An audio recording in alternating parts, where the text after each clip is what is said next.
Hello everyone, welcome back to my YouTube channel. आज है 1 अगस्त और आज की क्लास के अंदर अपन जो आपकी फूल पत्ती वाली क्लास करवाई गई है 1 अगस्त को, तो उसी का रिवीजन करेंगे।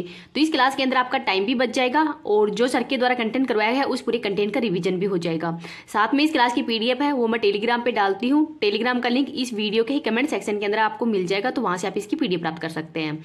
तो चलो बिना देर किए आज की क्लास की शुरुआत करते हैं क्वेश्चन नंबर 1 से। संयुक्त राष्ट्र सामाजिक विकास आयोग के ही 62वें सत्र का अध्यक्ष वो किसको बनाया गया है? तो रुचिरा कंबोज को बनाया है।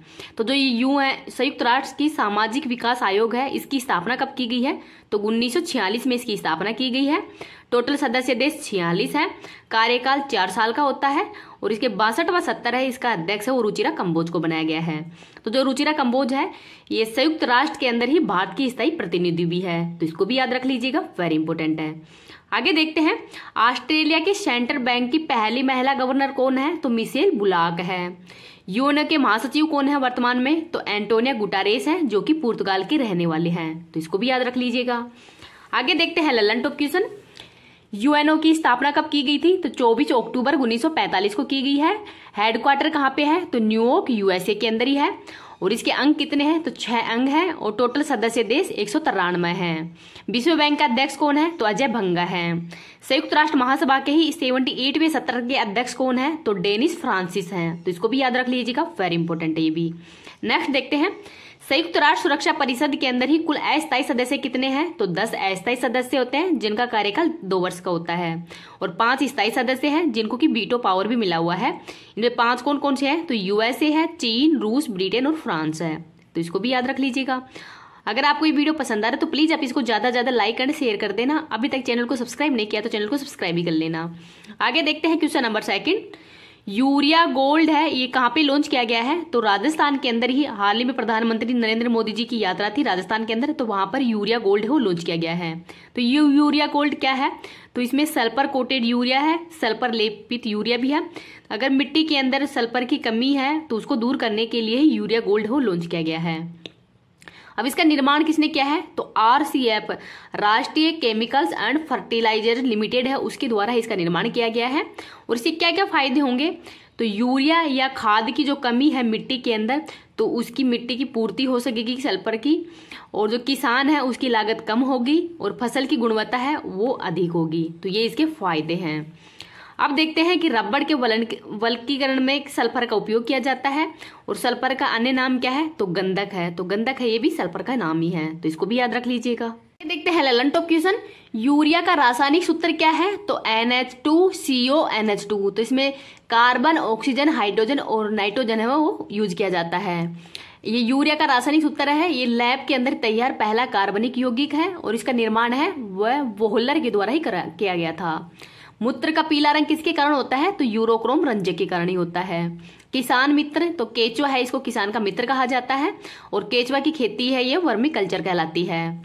तरल नैनो यूरिया का पहला संयंत्र कहाँ पे स्थापित किया गया है? तो कलोल गुजरात के अंदर इसको स्थापित किया गया है और सेकंड है वो प्रयागराज उत्तर प्रदेश के अंदर स्थापित किया गया है। आगे देखते हैं question number 3। Raman research institute के द्वारा ही किसका विकास किया है? तो जो स्टार फायर एल्गोरिथम है इसका ही विकास किया है। तो जो स्टार फायर एल्गोरिथम है विकास रमन रिसर्च इंस्टीट्यूट ने किया है। इसका उपयोग क्या होगा? तो जो भविष्य में जाने वाले जो अंतरिक्ष मिशन है उनके लिए ही सर्वश्रेष्ठ कक्षा का चयन इसके द्वारा ही किया जाएगा। तो स्पेस के अंदर जो अनवांटेड रेडियो फ्रिक्वेंसी है उसका अनुमान व उसका सटीक निपटारा किया जाएगा इसके द्वारा। तो ये स्टार फायर है, ये एल्गोरिथम रमन रिसर्च इंस्टीट्यूट के द्वारा ही लॉन्च किया गया है, तो इसको भी याद रख लीजिएगा। आगे देखते हैं ललन टॉप क्वेश्चन। चंद्रमा पर जाने वाली पहली महिला अंतरिक्ष यात्री कौन है? तो क्रिस्टीना कोच है और ये आर्टेमिस मिशन 2 के तहत ही जाएगी। एस्टेरॉइड बेल्ट किन किन ग्रहों के मध्य है? तो मंगल और बृहस्पति ग्रह के मध्य है। आंतरिक ग्रह कौन कौन से हैं? तो बुध, शुक्र, पृथ्वी और मंगल, ये 4 ग्रह हैं वो आंतरिक ग्रह हैं। नेक्स्ट है रोसकोसमोस किस देश की अंतरिक्ष एजेंसी है? तो रूस की है। भारत की कौन सी है? तो इसरो है। इसरो की स्थापना कब की गई थी? तो 15 अगस्त 1969 को की गई है। और इसरो के वर्तमान में अध्यक्ष कौन है? तो एस सोमनाथ है। हेडक्वार्टर कहाँ पे है? तो बेंगलुरु के अंदर है। आगे देखते हैं क्वेश्चन।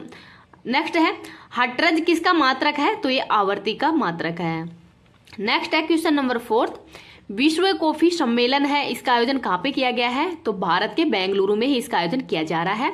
कौन से क्रम का है? तो 5वें नंबर का है। और इसका आयोजन कब किया जाएगा? तो सितंबर 2023 में ही इसका आयोजन किया जा रहा है। ब्रांड एम्बेसडर किसको बनाया है? तो रोहन बोपन्ना को बनाया है, जो कि टेनिस के खिलाड़ी हैं। तो भारत के अंदर ये पहली बार इसका आयोजन किया जा रहा है और 5वें क्रम का है। तो इसके पहला क्रम का आयोजन कहाँ पे किया गया था? तो ब्रिटेन में, सेकंड का ब्राजील में, थर्ड का ग्वाटेमाला में और फोर्थ है वो इथोपिया के अंदर 2016 में किया गया था। और अब की बार 5वां है वो भारत में किया जा रहा है। तो इसको भी याद रख लीजिएगा, वेरी इंपॉर्टेंट है। नेक्स्ट है अंतर्राष्ट्रीय कॉफी संगठन है, उसके द्वारा इसका आयोजन करवाया जा रहा है। और अंतर्राष्ट्रीय कॉफी संगठन है, इसका भी हेडक्वार्टर कहाँ पे है? तो ब्रिटेन के अंदर ही है। नेक्स्ट देखते हैं ललन टॉप क्वेश्चन। पहला संयुक्त राष्ट्र जल सम्मेलन है, ये न्यूयॉर्क यूएसए में हुआ है। और न्यूयॉर्क है ये हडसन नदी के किनारे ही है। फेजेंडा क्या है? तो ब्राजील में कॉफी के बागान है वो फेजेंडा कहलाते हैं। सैंटोस ये कॉफी के बंदरगाह कहलाते हैं। बाबा बुदान की पहाड़ी कर्नाटक के अंदर ही है। और यहाँ पर ही पहला जो कॉफी का पौधा है वो बाबा बुदान पहाड़ी पर ही लाया गया था। आगे देखते हैं G20 2023 की अध्यक्षता भारत के द्वारा की जा रही है। कौन से क्रम का है? तो 18वें क्रम का है। और इस बार थीम क्या है? तो वसुधैव कुटुंबकम है। 2024 के अंदर अध्यक्षता ब्राजील के द्वारा की जाएगी। और SCO की 2023 की अध्यक्षता वो भारत के द्वारा की जा रही है। तो इसको भी याद रख लीजिएगा। क्वेश्चन नंबर 5 देखते हैं कि स्टुअर्ट ब्रांड किस देश के ही तेज गेंदबाज हैं जिन्होंने हाल ही में सन्यासी घोषणा की है? तो इंग्लैंड के खिलाड़ी हैं और हाल ही में इनके द्वारा सन्यासी घोषणा की गई है। तो 2007 के अंदर जो T20 वर्ल्ड कप हुआ था तो उसमें युवराज सिंह के द्वारा ही इनकी गेंद पर ही 1 ओवर के अंदर 6 छक्के लगाए गए थे। और ये विश्व के 600 से अधिक विकेट लेने वाले सेकंड फास्ट बॉलर भी हैं। तो पहले फास्ट बॉलर कौन है? तो इनका नाम है एंडरसन, जो कि इंग्लैंड के ही खिलाड़ी हैं। तो इसको भी याद रख लीजिएगा। आगे देखते हैं ललन टॉप क्वेश्चन। 800 बायोग्राफी किसकी है? तो मुथैया मुरलीधरन की है और ये श्रीलंका के खिलाड़ी हैं। सर्वाधिक विकेट लेने का रिकॉर्ड इनके नाम पर ही है। IPL 2023 के अंदर ही ऑरेंज कैप किसको दिया गया है? तो शुभमन गिल को। और आगे देखते हैं ICC test cricket of the year, तो बेन स्टोक्स को, ये इंग्लैंड के खिलाड़ी हैं। T20 के अंदर cricket of the year Surya Kumar Yadav को चुना गया है। वनडे के अंदर बाबर आजम को। वनडे वर्ल्ड कप 2023 का आयोजन भारत में किया जा रहा है और इसके ब्रांड एम्बेसडर वो शाहरुख खान को बनाया है। नेक्स्ट देखते हैं क्वेश्चन नंबर 6। कॉरपोरेट ऋण बाजार विकास कोष CDMDF है, इसकी स्थापना किसने की है? तो सेबी के द्वारा ही की गई है। तो सेबी की फुल फॉर्म क्या है? तो security exchange board of India है। और जो कॉरपोरेट कंपनी होती है उनके तनाव की स्थिति, जैसे लोन, ऋण आदि के कारण जो तनाव की स्थिति बन जाती है, तो उनके तनाव को कम करने का काम है वो CDMDF के द्वारा ही किया जाएगा। तो जो इन कंपनियों की जो ऋण प्रतिभूति है उनको खरीदने का काम है वो भी कॉरपोरेट ऋण बाजार विकास कोष के द्वारा ही किया जाएगा। तो इस वजह से इसकी स्थापना की गई है। अब देख लेते हैं कि सेबी की स्थापना 1988 में की गई है। और 1992 का जो हर्षद मेहता स्कीम हुआ था उसके बाद में ही 1992 के एक्ट के तहत इसको वैधानिक बना दिया गया है। और सेबी की पहली महिला अध्यक्ष माधवीपुरी बुच है। और इसके द्वारा ही जो शेयर मार्केट या स्टॉक मार्केट है उसको रेगुलेट करने का काम किया जाता है। तो इसको भी याद रख लीजिएगा। नेक्स्ट देखते हैं ललन टॉप क्वेश्चन।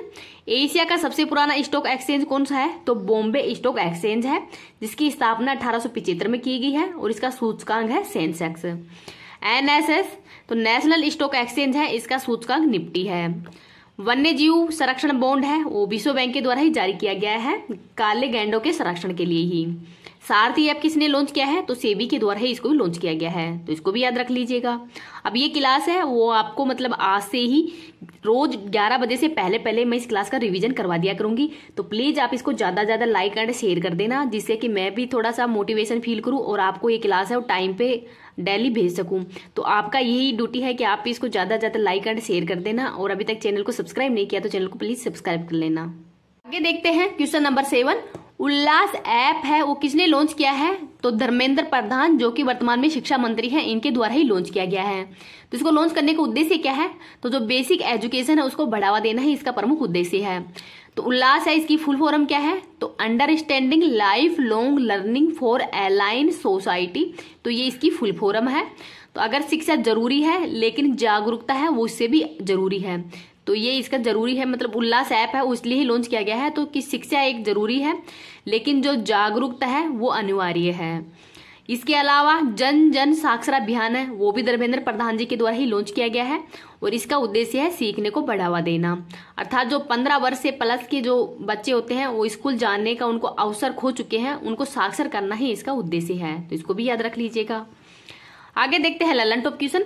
शिक्षा का अधिकार ये अनुच्छेद नंबर 21A के तहत ही जोड़ा गया है, 86वें संविधान संशोधन 2002 के तहत ही। प्रोजेक्ट रेल है, ये झारखंड सरकार के द्वारा ही लॉन्च किया गया है क्वालिटी एजुकेशन को बढ़ावा देने के लिए।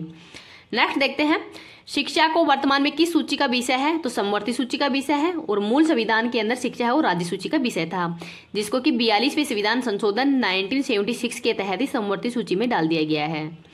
आगे देखते हैं उत्साह पोर्टल है, वो UGC विश्वविद्यालय अनुदान आयोग के द्वारा ही लॉन्च किया गया है, तो इसको भी याद रख लीजिएगा। आगे देखते हैं question number 8।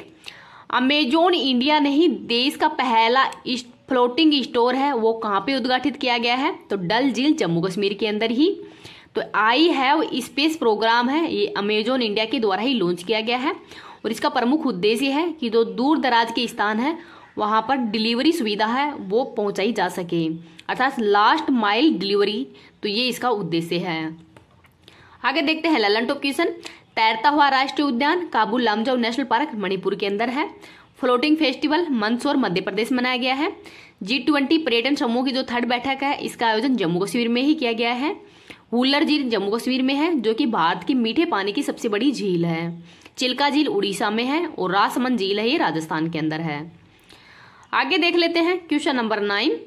Divine light house है, इसकी आधारशिला कहाँ पे रखी गई है, तो उड़ीसा के अंदर। किसके द्वारा, तो राष्ट्रपति द्रौपदी मुर्मू जी के द्वारा इसकी आधारशिला रखी गई है और राष्ट्रपति द्रौपदी मुर्मू जी है, इनका जन्म है वो मयूरभंज उड़ीसा के अंदर ही हुआ है। इसका उद्देश्य क्या है, तो जो आध्यात्मिक खुशहाली है उसको बढ़ावा देना इसका प्रमुख उद्देश्य है। और जो Brahma Kumari divine light house है दशाबत्तिया उड़ीसा, वहां पर इसको लॉन्च किया गया है। आगे देखते हैं ललन टॉप क्वेश्चन। तो आज के ललन टॉप क्वेश्चन में राष्ट्रपति से संबंधित अनुच्छेद है। तो अनुच्छेद 52 के अंदर भारत में एक राष्ट्रपति होगा। अनुच्छेद 53 के अंदर ही जो कार्यपालिका की शक्ति है वो राष्ट्रपति में निहित है और सेना का सर्वोच्च कमांडर वो भी राष्ट्रपति ही होता है। अनुच्छेद 54 निर्वाचक मंडल के बारे में, तो इसमें राष्ट्रपति के निर्वाचन में ही निर्वाचित MP व MLA हैं वो शामिल होते हैं। अनुच्छेद 55 वोट पद्धति, तो एकलीय संक्रमण मत पद्धति के माध्यम से ही वोट दिए जाते हैं। अनुच्छेद 56 कार्यकाल से संबंधित है, तो कार्यकाल 5 साल का होता है। अनुच्छेद 57 पुनः निर्वाचन के पात्र होते हैं, तो कितनी बार राष्ट्रपति निर्वाचित हो सकते हैं। अनुच्छेद 58 योग्यता 35 वर्ष आयु होनी चाहिए। अनुच्छेद 59 है वो शपथ से संबंधित है, तो राष्ट्रपति को शपथ है वो सुप्रीम कोर्ट के मुख्य न्यायाधीश द्वारा ही दिलाई जाती है। अनुच्छेद 61 महाभियोग से संबंधित है, तो महाभियोग है वो मतलब कुल सदस्य संख्या के 2/3 सदस्यों के बहुमत से ही लाया जाता है। अनुच्छेद नंबर 52 क्षमादान से संबंधित शक्ति है। अनुच्छेद 123 राष्ट्रपति द्वारा जो अध्यादेश लाया जाता है और अनुच्छेद 143 राष्ट्रपति की सुप्रीम कोर्ट से सलाह लेने की शक्ति ही। तो ये वेरी इंपॉर्टेंट अनुच्छेद है, इनको याद रख लीजिएगा। आगे देखते हैं क्वेश्चन नंबर 10। महाराष्ट्र सरकार के द्वारा ही पहला उद्योग रत्न अवार्ड है वो किसको दिया गया है, तो लीजेंड रतन टाटा जी है, इनको ही दिया गया है। तो रतन टाटा जी हैं, इनको ऑर्डर ऑफ ऑस्ट्रेलिया अवार्ड से भी सम्मानित किया जा चुका है। आगे देख लेते हैं ललन टॉप क्वेश्चन। फ्रांस का सर्वोच्च सम्मान किसको दिया गया है, तो प्रधानमंत्री मोदी जी को दिया गया है। तो 14 जुलाई को ही जो फ्रांस की वास्तिल दिवस परेड है उसमें भाग लेने के लिए ही मोदी जी फ्रांस गए थे। नेक्स्ट देखते हैं सूरीनाम का सर्वोच्च सम्मान राष्ट्रपति द्रौपदी मुर्मू जी को दिया गया है। ऑर्डर ऑफ नाइल है ये मिस्र का सर्वोच्च सम्मान है जो कि प्रधानमंत्री मोदी जी को दिया गया है। सेकंड पंचवर्षीय योजना, तो 1956 से 61 इसका समय है और ये कौन से मॉडल पर आधारित है, तो महालनोबिस मॉडल पर आधारित है, तो इसको भी याद रख लीजिएगा। आगे देखते हैं क्वेश्चन नंबर 11।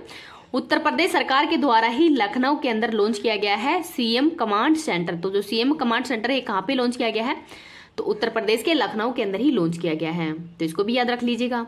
अब ये क्लास है वो यही समाप्त होती है। ये क्लास आपको कैसी लगी है प्लीज कमेंट सेक्शन के अंदर ही बताना है। Thank you.